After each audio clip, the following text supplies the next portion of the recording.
All right, you've got questions about wrinkles, skin laxity, microneedling, skin tightening, retinol, skincare regimens, and whether or not IPL is secretly trying to kill you. Well, lucky for you, I've got some answers. So today I'm breaking down all the questions I get on a regular basis with facts, a little fun, and zero BS. And we're going to start with a money question. How much do lasers actually cost? The laser light devices like IPL and BBL and some of the non-ablative lasers like Clear and Brilliant usually charge around $300 to $800 per session.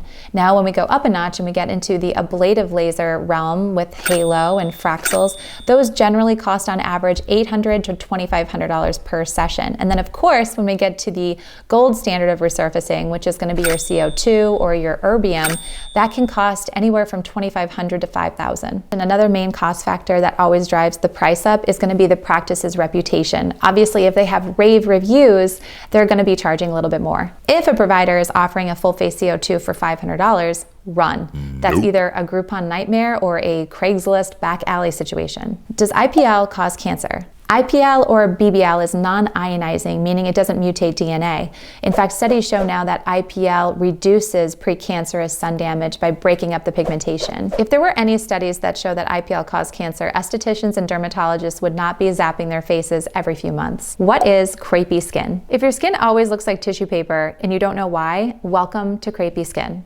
Crepey skin is just a culmination of collagen loss and dehydration, and the best treatments are going to be number one, lasers.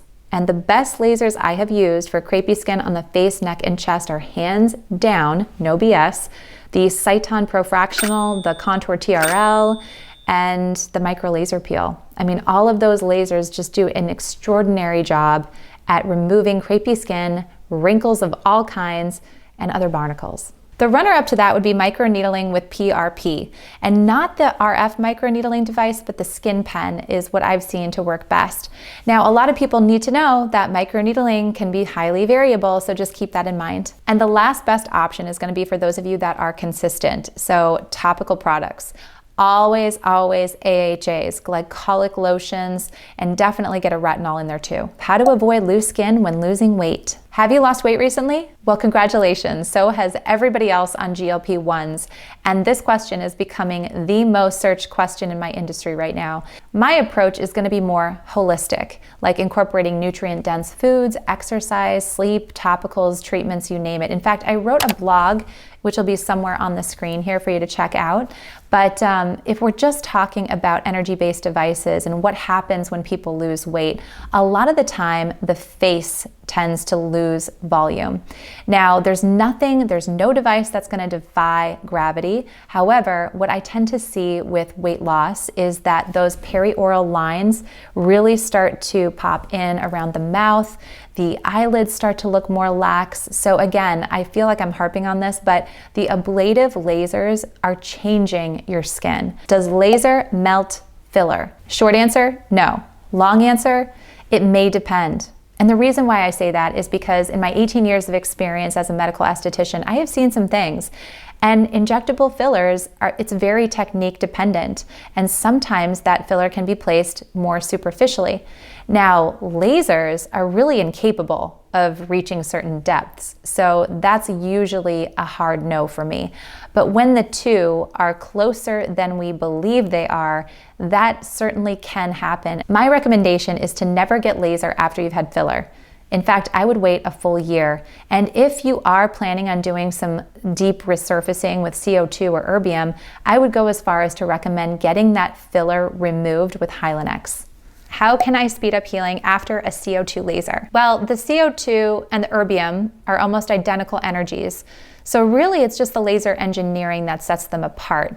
So to understand how to accelerate healing, we first have to understand the 4 phases of wound healing. Hemostasis is the first phase, and that's immediate. You've got blood clotting that stops the bleeding, and then you have platelets that release growth factors to start the healing process. Days 1 through 3, you're going to enter the inflammatory stage, which is the scary stage. That's the redness, the swelling, the heat, and your body is trying to fight off any infections. And finally, day 21 all the way up to a year, you go through the remodeling or maturation phase, which is when your collagen fibers are strengthening, scar tissue forms, and skin regains elasticity. So what I found to work the best and to accelerate healing when you're going through the inflammatory phase is number one, red light therapy. If you guys don't have one of these devices at home yet, I would highly recommend investing in something. I have no ties to any of the brands, but I really know that they work well, especially if you're consistent. Number two, cleanse with a hypochlorous acid and apply a occlusive barrier cream and rinse and repeat every few hours.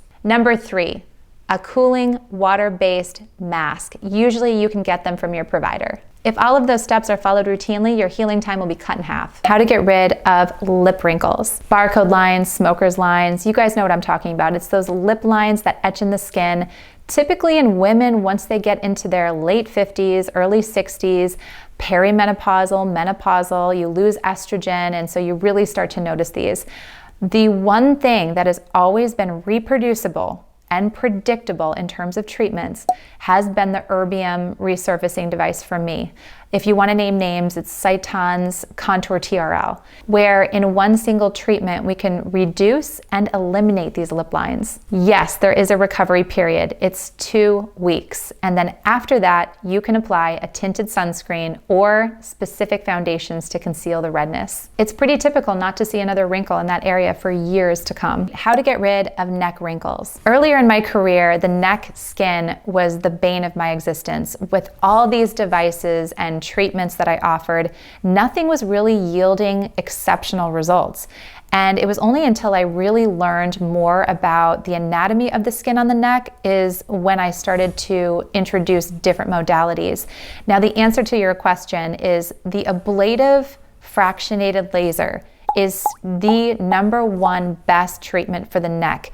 You have less sebaceous activity, you have less hair follicles, there's less blood flow, so you have to treat it very differently than you treat the face. In fact, my favorite area to treat is the eyelid skin with the ablative fractional laser. It just offers such a nice natural enhancement, especially if you have crow's feet or wrinkles, crepiness, even dark circles.